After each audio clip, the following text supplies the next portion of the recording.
Hello student, welcome to अंश mathematics channel. आप लोगों का हाउ टूस के चैनल में आप लोगों का स्वागत है। तो आइए हम बात करते हैं बीएड फर्स्ट ईयर में प्रैक्टिकल फाइल सेकंड पेपर की है। प्रैक्टिकल फाइल सेकंड पेपर में है, तो मनोविज्ञान से रिलेटेड ये फाइल है। तो आइए हम जानते हैं इसके बारे में क्या क्या हमें बनाना है और क्या क्या करना पड़ेगा। तो मैं बता दूं यहाँ पर आपको कि यहाँ पर मैं आपको लेकर के चल रहा हूँ। यहाँ पर सबसे पहले आपको यहाँ पर प्रैक्टिकल फाइल कैसे बनानी है मैं मनोविज्ञान की, तो उसके बारे में बताना चल रहा हूँ। यहाँ पर आपको सबसे पहले अनुक्रमणिका में आप देखते हैं क्या क्या लिखाना है। तो यहाँ पर क्रमांक और प्रकरण, यहाँ पर पृष्ठ संख्या, डॉक्टर राम मनोहर लोहिया विश्वविद्यालय CSJMU एंड पूर्वांचल यूनिवर्सिटी के लिए मोस्ट इम्पॉर्टेंट होने वाला क्वेश्चन ये पेपर। तो आप लोगों जो भी अगर प्रैक्टिकल फाइल ना बना पाए हो तो यहाँ से ऐसे इसी तरीके से बनाना है। तो तीसरा में प्रतिभाशाली बालक का अर्थ बनाना है, यहाँ पर उसका पॉइंट लिखना है। उसके बाद में प्रतिभाशाली बालक की परिभाषाएं, प्रतिभाशाली बालक की पहचान, प्रतिभाशाली बालक की विशेषता, प्रतिभाशाली बालक की शिक्षा योजना, मंदबुद्धि बालक की परिभाषा, मंदबुद्धि बालक की परिभाषाएं, पहचान, विशेषता, शिक्षा योजना, दोनों की समानता, यहाँ पर विषमताएं भी लिखना है। उसके बाद में निष्कर्ष सहायक पुस्तकों की सूची, ये इतना हमें पहले करिकुलम में अपने शामिल करना है। इसके बाद में आगे बात करते हैं। यहाँ पर आगे बात करना है तो प्रकथन हमें किस तरीके से लिखना है। तो मैं बता दूं यहाँ पर प्रकथन लिखने के लिए सबसे पहले आपको प्रकथन करना है। प्रकथन में आपको यहाँ पर अपने विद्यालय, जिस भी मान लीजिए जिस भी महाविद्यालय या फिर जिस भी यूनिवर्सिटी से आप बीएड कर रहे हैं उसके बारे में यहाँ पर कुछ लिखना है। तो यहाँ पर आप प्रकथन में कुछ भी लिख सकते हैं, अपने महाविद्यालय, अपने कॉलेज, अपने यूनिवर्सिटी के बारे में। तो यहाँ पर मैंने कुछ भी इसके बारे में प्रकथन में अपने आप से डाल दिया है। आप इसके लिए यहाँ से आप किसी भी यूनिवर्सिटी में पढ़ रहे हो, प्रकथन आपको सेम लिखना है। तो आप यहाँ से प्रकथन पूरा का पूरा सेम लिख सकते हैं। आगे मैं बता दूं यहाँ पर सेम सभी कुछ यहाँ पर लिखना है। तो आप लोगों को जो भी यहाँ पर आपको जानना है, जिस भी तरीके से जानना है, आप यहाँ पर स्क्रीनशॉट भी ले सकते हैं या फिर वीडियो को पॉज कर करके यहाँ पर लिख सकते हैं। आगे अगर हम देखें यहाँ पर अगला हमारा जो टारगेट है भूमिका में अगला हमको लिखना है भूमिका किस तरीके से लिखी जानी है, यहाँ पर हमको करना है।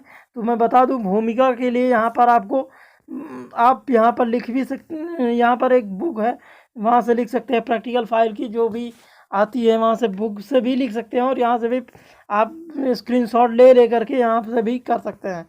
तो बालकों के बारे में यहाँ पर लिखना है, भूमिका के बारे में। तो आप यहाँ से भूमिका कुछ भी लिख सकते हैं अपने यहाँ से ले करके। यहाँ प्रस्तुतिकरण आपको प्रतिभाशाली और मंदबुद्धि, यहाँ पर अधिगम तुलनात्मक अध्ययन के बारे में हमने करना है। प्रतिभाशाली और मंदबुद्धि बालक की अधिगम अभिक्षमता का तुलनात्मक अध्ययन के बारे में हमें करना है। तो यहाँ पर मैंने पूरा कर लिया है। इसके बाद में आगे चलते हैं। यहाँ पर इसके बाद में अगला हमें लिखना है सबसे पहली मोस्ट इम्पॉर्टेंट हेडिंग जो हमारी होने वाली है। मोस्ट इम्पॉर्टेंट हेडिंग मैं इसलिए कह रहा हूँ क्योंकि यहाँ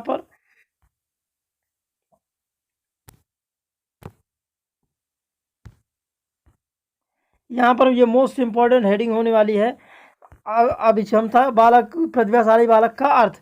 तो यहाँ पर मैं बता दूं वह बालक जिसकी मानसिक आयु अपने वर्ग के अनुपात के औसत से बहुत कम होती है, ऐसे बच्चे बहुत अधिक होती है। जैसे मान लीजिए ऐसा बच्चा जो अपने आयु के बच्चे हों, जैसे मान लीजिए वो बच्चा 5 साल का है और उसके 3-4 मित्र हैं, उन मित्रों से वो ज़्यादा या फिर नॉलेजेबल है या फिर इंटेलिजेंट है, इसका पता हम कैसे लगाते हैं। मान लीजिए उसको टेबल लर्न है अपने से इक्वल में लड़कों में, तो मान लीजिए उसको अधिक टेबल लर्न है, तो वो एक प्रकार का प्रतिभाशाली बालक के श्रेणी में आता है। तो इसी तरीके से प्रतिभाशाली बालक क्या होते हैं उनके बारे में हमें लिखना है। यहाँ पर प्रैक्टिकल फाइल में आगे भी हम देख सकते हैं। यहाँ पर कुछ कोटेशन आप लोगों ने बहुत बार सुने होंगे, होर हार बीरवान के होत चीखने पात, ये भी पॉइंट यहाँ पर आप डाल सकते हैं। और जिसको भी यहाँ पर करना है वो यहाँ से प्रैक्टिकल फाइल का वो स्क्रीनशॉट ले करके यहाँ से वो कर सकता है। अगला मैं आपको दिखा दूँ प्रतिभाशाली बालक की परिभाषाएं क्या क्या आपको प्रतिभाशाली बालक की परिभाषाओं में लिखना है। उसके बाद टर्मिनल ऑर्डर के अनुसार यहाँ पर कुछ जो साइंटिस्ट थे उनके बारे में उनको लेकर के यहाँ पर लिखना है। अगला मैं बता दूं यहाँ पर मैंने क्रो को ले लिया था, उसके बाद स्किनर एंड हैरीमैन को ले लिया था। उसके बाद में आप यहाँ से स्क्रीनशॉट ले करके इसको लिख सकते हैं। अगला मैं दिखा दूं यहाँ पर आपको तो प्रतिभाशाली बालक के बारे में। अगला यहाँ पर प्रतिभा, यहाँ पर पॉल विट्टी के अनुसार हमने लिख लिया है। यहाँ पर आगे यहाँ से ये इसका थ्योरी जो है, इसका डिफिनीसन जो है वो ख़त्म हो जाता है। डिफिनीसन के बाद अगला हमारा क्या पॉइंट आता है, ये देखें यहाँ पर पहचान के बारे में हमें यहाँ पर करना है। तो यहाँ पर हमें पहचान लिख लेना है। तो कैसे लिखेंगे आइए हम जानते हैं। इसके बाद में यहाँ पर पहचान के लिए कुछ लोगों ने अच्छे तरीके बताए थे, जैसे डी वॉन कॉफ ने क्या बताया था रूल, उसका भी रूल यहाँ पर लिख सकते हैं। उसके बाद ये प्रैक्टिकल फाइल हम ऐसे ही तैयार कर लेंगे। उसके बाद बुद्धि लब्धि का वर्गीकरण यहाँ पर जो लिखना है इसको भी लिख लेना है। उसके बाद में यहाँ पर लब्धि वर्ग और बुद्धि वर्ग यहाँ पर जो भी पॉइंट दिया गया है इसको भी कर लेना है। यहाँ के बाद IQ का ये फार्मूला होता है, IQ is equal to MA/CA। MA is equal to होता है यहाँ पर mental ability and CA is equal to होता है क्रिटिकल एबिलिटी, मतलब वास्तविक आयु, या फिर कहते हैं वो वास्तविक मतलब रियल एज। यहाँ पर आप रियल एज के बारे में बात कर सकते हैं। तो आइए हम देखते हैं अगला अपना टॉपिक क्या हमें करना है। तो यहाँ पर मैं बता दूँ प्रतिभाशाली बालकों की विशेषताओं के बारे में हमें लिखना है। तो यहाँ पर उनकी 3-4 विशेषताएं यहाँ पर हैं। उन विशेषताओं को आप 4-5 लिख सकते हैं। जैसे यहाँ पर मैं 8 लिखे हैं, यहाँ पर 8 विशेषताएं लिख करके यहाँ पर बिट्टी मतलब किसी एक वैज्ञानिक या किसी साइंटिस्ट का नाम ले करके यहाँ पर आप शुरू कर सकते हैं। अगला आपको दिखा दें तो यहाँ पर मैं बता दूँ, यहाँ पर आपको स्किनर जैसे वैज्ञानिक ले लेना है। यहाँ पर किसी भी वैज्ञानिक आप ले सकते हैं, उसने किस तरीके से दिया था। तो इसके बाद में अगला आपका पॉइंट आता है शिक्षा योजना। आपको किस तरीके से एक प्रतिभाशाली बालक को शिक्षित करना है वो आपको यहाँ पर लिखना है। तो आप इसका स्क्रीनशॉट ले सकते हैं। स्क्रीनशॉट ले करके आप इसको अपनी फाइल में लिख सकते हैं। तो अगला हम देखें यहाँ पर, तो अगला हमारा आता है यहाँ पर हैविंग हर्ट्स के अनुसार यहाँ पर करना है। तो हैविंग हर्ट्स यहाँ पर बात कर रहे हैं। उसके बाद में चुनाव का वर्गीकरण, यहाँ पर क्लासिफिकेशन होता है। तो क्लासिफिकेशन के रूल के द्वारा क्या क्या यहाँ पर कर सकते हैं उसको भी यहाँ पर कैपिटलाइज किया गया है।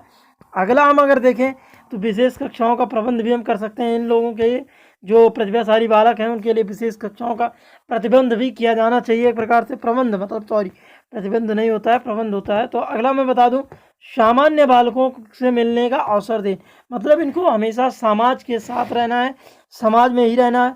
तो समाज के हर व्यक्ति जो होता है वो इंटेलिजेंट और बुद्धिमान नहीं होता है, वो हर सामान्य होता है। तो इनको कम से कम सामान्य व्यक्तियों के साथ मिलना बैठना बताया जाए, इसलिए क्योंकि उनको आगे चल के समाज में ही रहना है और समाज के लोगों के साथ ही रहना है। अगला इनका पाठ्यक्रम किस तरीके का होना चाहिए ये हमें डिस्कस कर देना है।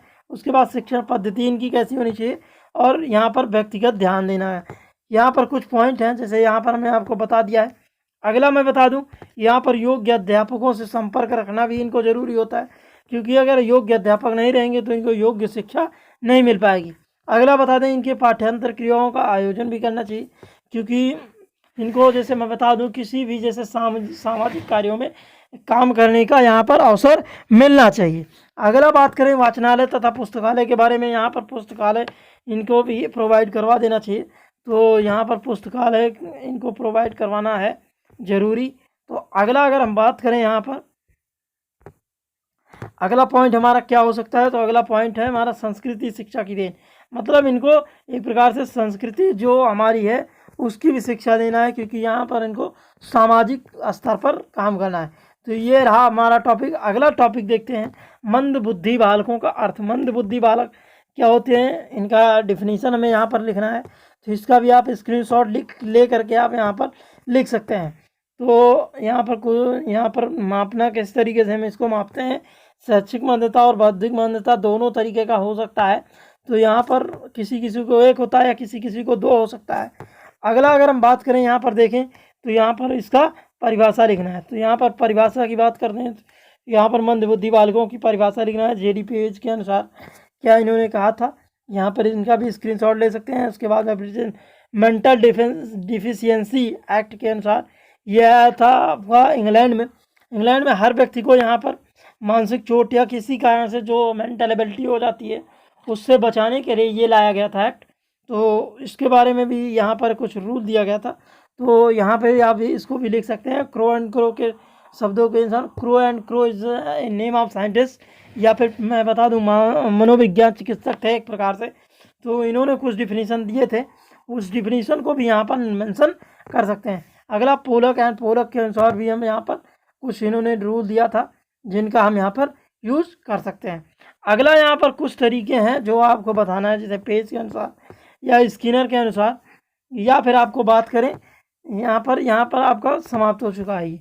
इसके बाद में इनकी पहचान कैसे की जाती है उसके बारे में बात करेंगे। तो इनकी पहचान करना आवश्यक है, और इनका पहचान जो है इनके परिवेश में जा करके या इनके साथ रह रहे बच्चों के साथ या फिर इनके माता पिता के मिल करके यहाँ पर इनकी पहचान की जाती है।